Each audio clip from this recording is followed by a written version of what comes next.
Refrigeration किसको बोलते हैं? जो भी जो है कूलिंग सिस्टम को हम रेफ्रिजरेशन बोलते हैं।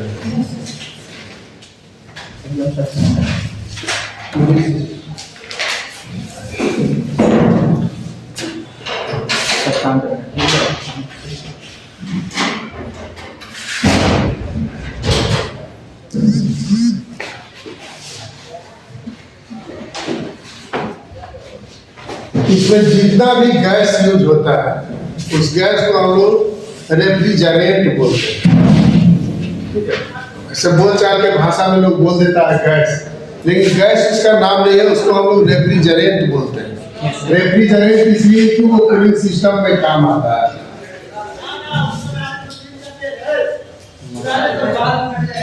ठीक है, अब रेफ्रिजरेंट का नंबर कैसे कैसे आता है? होता है ना, कोई चीज बना, कोई मशीन ही तैयार हो रहा है तो मशीन का नाम देता है, तो नाम देता है, उसके पीछे उसका कुछ काम होता है। तो जैसे होता है R134, R22, R600A, R410, R32A, ये सारा जो है, ये सब जो है हाँ R407, अभी R22 का इक्विवेलेंट आ गया है R407। सर हाँ हमको सर इधर R600 तो इसमें क्या है कि R22 नंबर जो है अब धीरे धीरे ये खत्म हो रहा है। 22 नंबर R22 को जो है बैन कर दिया गया है, तो अब इसके जगह पर R407 चलेगा। सर 890 है सर, 890 होता है। 890 का है मतलब डिक्की बता रहा है आता होगा 890 भी आया होगा। तो ये अभी जो है R22 नंबर जो अभी फिलहाल जो है बैन है। कौन सी डेट में आता है, कौन एसी में? फ्रिज में 600 400। ये जो है फ्रिज का है, ये एसी है, ये भी फ्रिज है, ये एसी का है, ये भी एसी का है।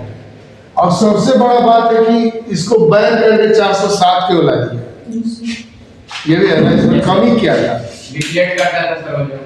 ठीक है, तो ये जितना भी गैस जो जिसको हम लोग रेफ्रिजरेंट बोलते हैं, ये दो कारण पर जो है डिपेंड करता है। पहले ओडीपी यानी ओजोन डिप्लेटिंग,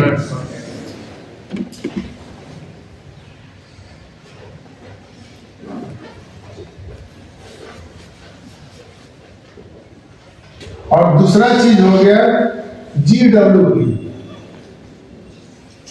यानी ग्लोबल वार्मिंग पोटेंशियल।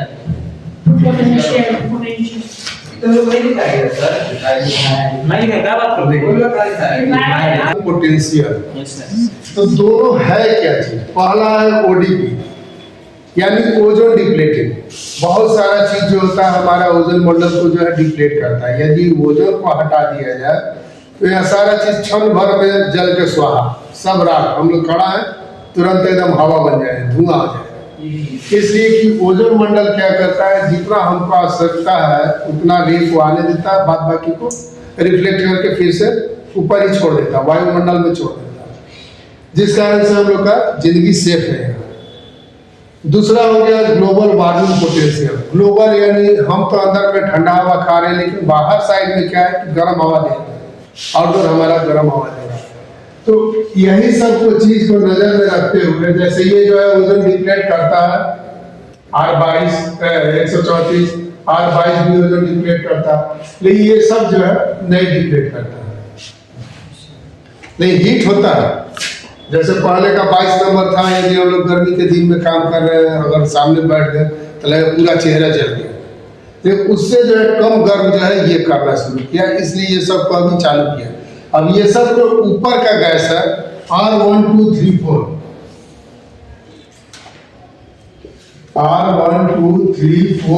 EZ, और एक है R1234, क्या नंबर है लास्ट में?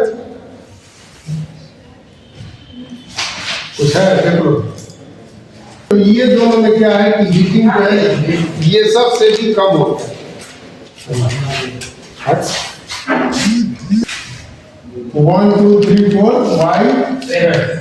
ये दोनों में खासियत क्या है कि ये जो है हीटिंग भी बाहर साइड से कम देगा, कूलिंग उतना ही देगा।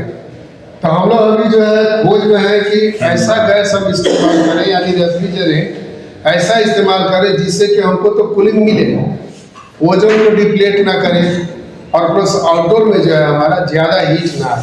तो अभी इसमें जो है रिसर्च चलते ये वाला निकला है कि ये जो है ये सारे से जो है हीटिंग जो है कम देगा। अच्छा, दोनों में खासियत क्या है? ये दोनों में खासियत ये है कि नॉन फ्लेमेबल है,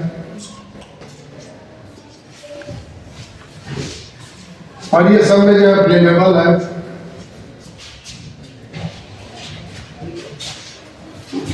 यही अंतर है, ठीक है। इसमें था कि जैसे हम लोग यदि वैक्यूम नहीं भी करते हैं तो चलेगा, ठीक है। यदि कम हो गया गैस तो हम टॉप अप डाल देंगे। लेकिन ये सारे में क्या है कि यदि थोड़ा भी कम गैस हुआ तो फिर से पूरा गैस को मैंने रेफ्रिजरेंट को निकालिए और उसके बाद फिर से उसमें वैक्यूम करके फिर से चार्ज कीजिए, ठीक है। दोनों में यही है। अब आइए रेफ्रिजरेशन सिस्टम काम कैसे करता है, जो कूलिंग सिस्टम है वो काम कैसे करता है। फर्स्ट हो गया कंप्रेसर।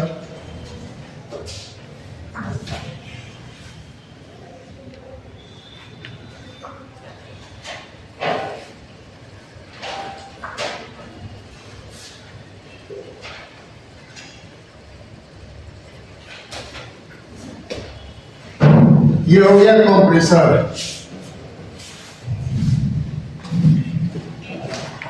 इसके बाद इसमें एक और लगता है जिसको हम लोग कहते हैं कंडेंसर।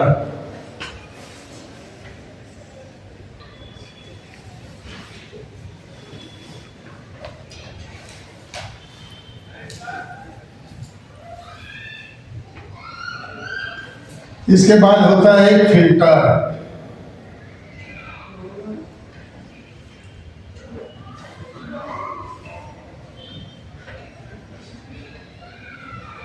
और होता है कुछ कैपिलरी। वही पता होता है।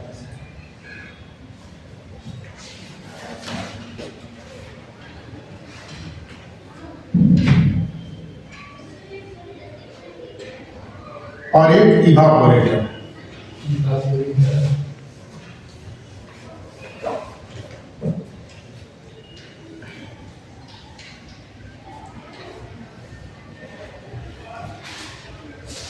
बस इतने चीजों के कनेक्शन से जो है हमारा रेफ्रिजरेशन सिस्टम काम करता है।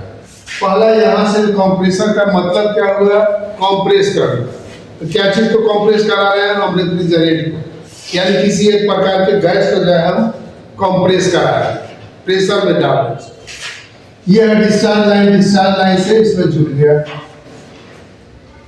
यहाँ एक एनआरवी लगा है।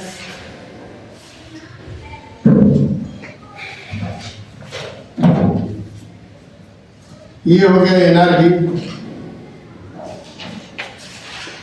यानी नॉन रिटर्निंग वाल्व।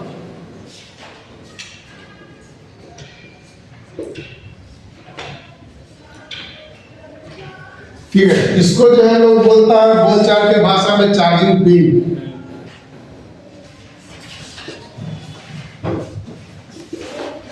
इसलिए कि इससे हम लोग गैस चार्ज करते हैं, इसलिए बोलचाल के भाषा में चार्जिंग पिन।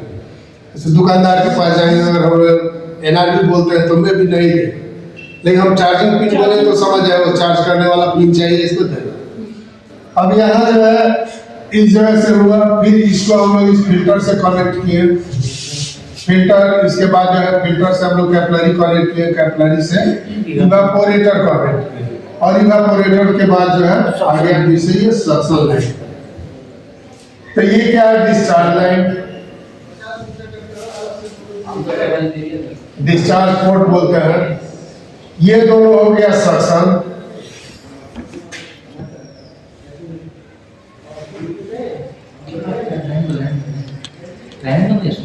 ठीक है।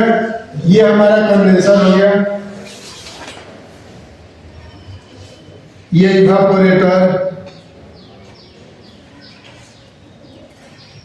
Evaporator, cooling chamber, cooling coil,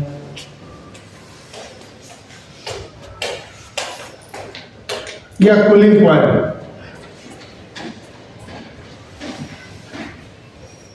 तीन नाम से पुकारा जाता है। अब इसको हम लोग सिंगल डोर फ्रिज में लगाते हैं तो होता क्या, उसको हम लोग चैम्बर नुमा बनाते हैं, बॉक्स टाइप का। देखो ना, बॉक्स टाइप का बनता है, एल्युमिनियम का पतला सीट को उसको क्या करता है, लेजर से वो जो है अपना कटिंग करके बीच में पाइप लाइनिंग टाइप का बना करके दो होल बना दिया, दोनों तरफ से, तरफ से आएगा, एक तरफ से निकलेगा। यानी पतला चदरा लिया, उसमें लेजर के थ्रू जो है कटिंग करके अपने हिसाब से पाइप लाइन बनाया, तो वो चैम्बर टाइप का हो गया। इसलिए उसको हम लोग कूलिंग चैम्बर बोलते हैं। सिंगल डोर में। डबल डोर में क्या होता है कि कॉइल बना देता है, कॉइल बनाया, उसको फिर से जोड़ दिया, ठीक है, तो उसको हम लोग कूलिंग कॉइल बोलते हैं। और इवापोरेटर क्या है, जो एसी का इंडोर में जो लगता है बड़ा सा भाग बड़ा होता है, उसको हम लोग इवापोरेटर। ये जगह जगह पर डिपेंड करता है कि इसको हम किस नाम से पुकारें। ये हो गया कैपिलरी।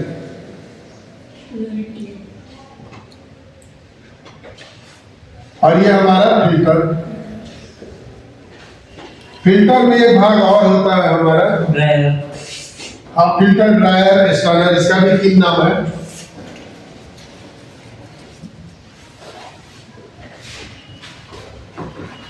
तीन नाम इसका भी है, फिल्टर है, ड्रायर है, स्टैनर है। इसमें क्या करता है कि एक जाली दे दिया यहाँ से, एक जाली दे दिया यहाँ से, और इसके अंदर क्या किया कि भर दिया है ये सिलिका।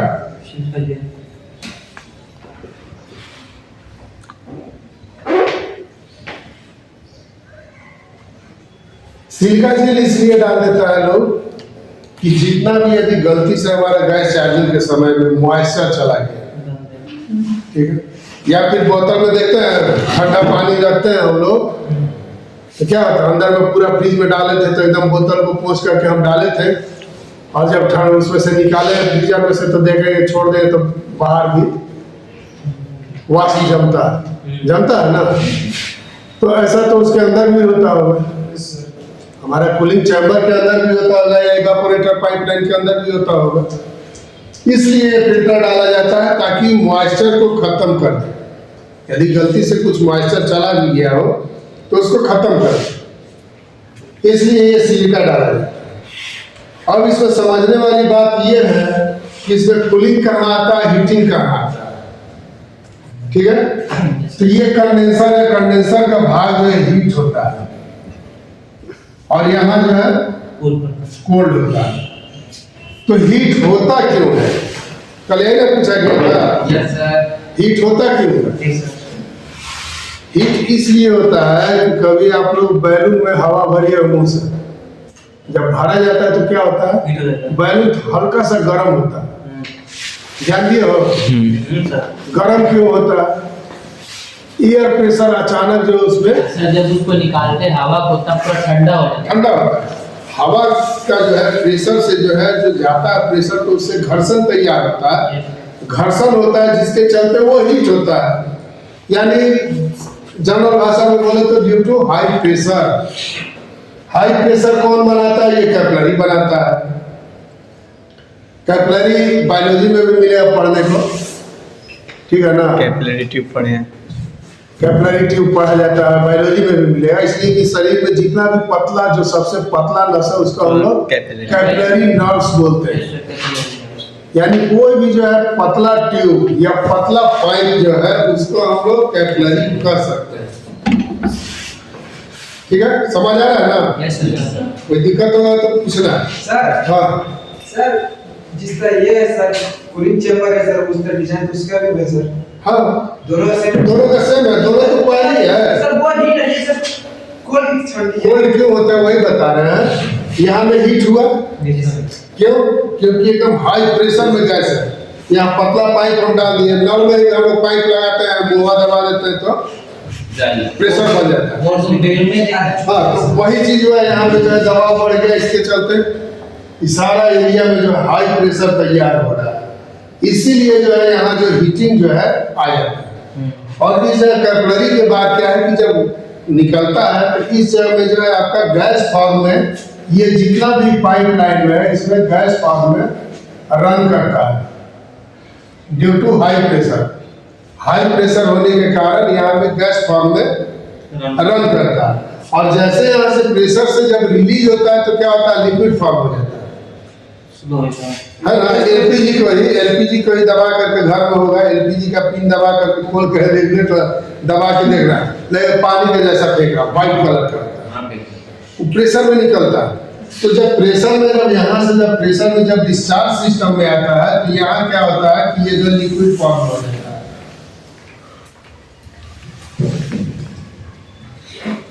जब लिक्विड फॉर्म में होता है तो कूलिंग आना शुरू होता है।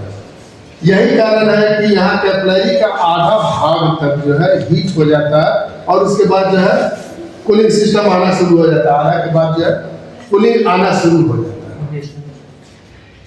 और यही फंक्शन जो है दुनिया का कोई भी रेफ्रिजरेशन सिस्टम हो, चाहे वो एसी हो, फ्रिज हो, डक्ट एसी हो, कैसेट एसी हो, टावर एसी हो, दुनिया का कोई भी ठंडा करने वाला जो सिस्टम है यही काम करता है।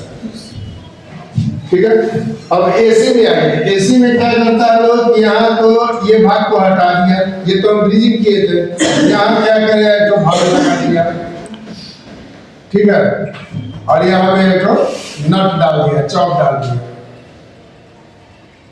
ठीक, और यहाँ का भाग को भी हटा करके यहाँ पे भी एक बल्ब डाल दिया।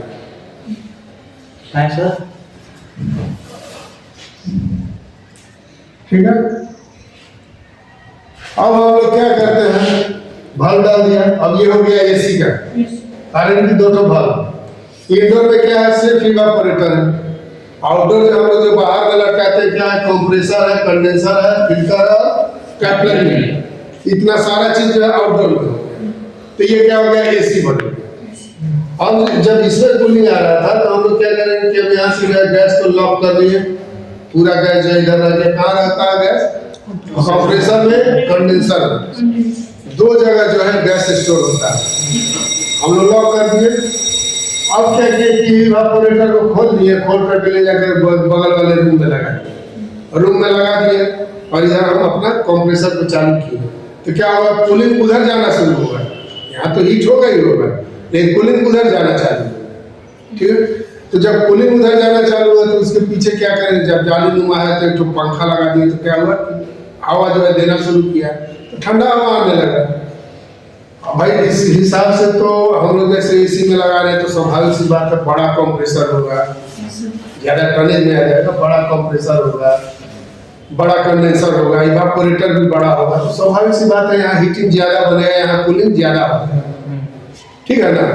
तो हम लोग क्या करेंगे, जब यहाँ हीट ज्यादा हो रहा है तो एक तो यहाँ में फैन लगा दिए,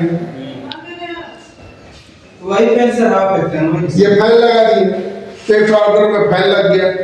इंडोर में क्या है भाई, तो यहाँ भी हमको ठंडा चाहिए ना, रूम का हवा ले करके फिर से उसको रिवॉल्व करके हमको देवे, तो यहाँ में क्या किए कि तो हम ब्लोअर लगा दिए या इसको जोड़ दिए मोटर से। क्या हुआ, इधर से जो हवा लिया इधर रोटेट करके हमको ठंडा हवा देना शुरू कर दिया। कुछ एसी जैसे क्यूब एसी आया, पैनासोनिक क्यूब एसी भी बनाया, तो उसमें कंडेंसर खड़ा था, सॉरी इवापोरेटर खड़ा था, तो क्या किया उसके पीछे में फैन लगा दिया। दो चीज काम कर, तब क्या किया कि ऊपर से साइड से हवा लेता था, रूम का सामने से कूलिंग हवा देता था। ये पैनासोनिक में ही एक निकाला था क्यूब एसी का सक्सेस। यही कारण हुआ सक्सेस नहीं हुआ क्योंकि टेक्नीशियन जो था वो मिला नहीं अच्छा, वो तो बना दिया क्यूब एसी। अब क्या करें कि रिवॉल्व करके चारों तरफ से एयर ले और एक तरफ से देवे, तो जब देता था तो स्वाभाविक सी बात है अंदर साइड में गंदगी जमा हो, टेक्नीशियन जाएगा बाहर का पूरा एकदम साफ करके और देखिए साफ हो गया। ये पता क्या चला, इतना मोटा कंडेंसर फिन्स बनाए हुए है, पीछे साइड में जमा रहता था तो कूलिंग ही नहीं आता था, तो आदमी हो जाता था यार अभी सर्विसिंग कराए कूलिंग नहीं आया, ये क्या करें। तो हम लोग जाते थे तो हम लोग यही चीज सिखाए हुए थे, तो जाता है लोग सबको सिखाते हैं। इवापोरेटर का नट खोलेंगे, इसको पकड़ के तो लड़का पकड़ो, वो पकड़ के रखा हुआ ऐसे हाथ से, ये लोग जो है अपना अंदर से ब्रश से साफ करता है। तो जितना हम लोग के एरिया में था, कस्टडी में था, वो सब तो अभी तक चल रहा है। अरे बहुत ज्यादा नहीं, 4-5 जो है चल रहा है। तो सबसे बड़ा चीज होता है सर्विस भी, आप सर्विस दीजिएगा तब न चलेगा। बहुत लोग का, आप लोग का भी गार्जियन में एक तो गुण होगा, बहुत सारा लोग का, कि जहाँ कहाँ तो वहाँ स्कूटर बनवाते हैं तो वहीं जाएगा, दूसरे जगह मत बनवाना रे। वहीं जाना हो, मेरा पहले से बनवाते। क्यों? क्योंकि जानते हैं कि अच्छा बनाते का बात नहीं है, वो एक बार दो बार उसका गुण देख लिए कि कैसे काम करता है मिस्त्री। तो ये सब सर्विस पार्ट का ये सब भिन्न अंग है। टेक्नीशियन का पहला तो भरोसा, दूसरा रिलायबल, बहुत सारा चीज होता है, तीसरा व्यवहार, इस तरह करके। अब व्यवहार भी अच्छा हो और जगह से कुछ थोड़ा बहुत कम पैसा भी हो, तीसरा है कि सर्विस देने में अच्छा काम करे। स्वाभाविक सी बात है, उसका डिमांड ज़्यादा होगा मार्केट में। ये जो है आप लोग का पूरा रेफ्रिजरेशन सिस्टम। अब मान लीजिए कि हमको बोले कि यार हम 20 टन का बनाएंगे, तो 20 टन का कंप्रेसर नहीं आता, तो हम क्या करेंगे, ये सारा कंप्रेसर को हटा देंगे। ठीक है, कंप्रेसर को हटा दिए, अब एक ऐसा मशीन लाए जिसमें कि हाईली प्रेशर, ठीक है, इस जगह में मोटर बैठा दिया, ये भी मोटर, उस मोटर में इन और आउट, यानी ये जो है आउट यानी डिस्चार्ज है, और ये अब इसको क्या करें कि यहाँ पे लगा हुआ है व्हील, लगा हुआ है व्हील को क्या किए कि हम मोटर से जोड़ दिए। 3 HP 4 HP 10 HP 20 HP का मोटर हम 3 फेज का मोटर लगा करके जोड़ दिया। जितना बड़ा सिस्टम वो सिस्टम होता है, कंप्रेसर रहेगा ही नहीं। यानी कि कंप्रेसर यानी ऐसा मशीन जो कि किसी चीज को कंप्रेस करता है। किसी चीज को, कुछ वाटर का कंप्रेसर होता है, जैसे जेट पंप हो गया, समरसेबल हो गया, वो घुमा घुमा करके जो है कंप्रेस करके हवा में इतना प्रेशर तैयार कर देगा कि पानी को ऊपर तक फेंक देगा। ठीक है, तो यही सब चीज होता है। और रेफ्रिजरेशन सिस्टम आपका इसी पर काम करेगा। ये सब गैस के बारे में कल जो है रेफ्रिजरेंट के बारे में आप लोगों को पढ़ाया जाएगा। ठीक है।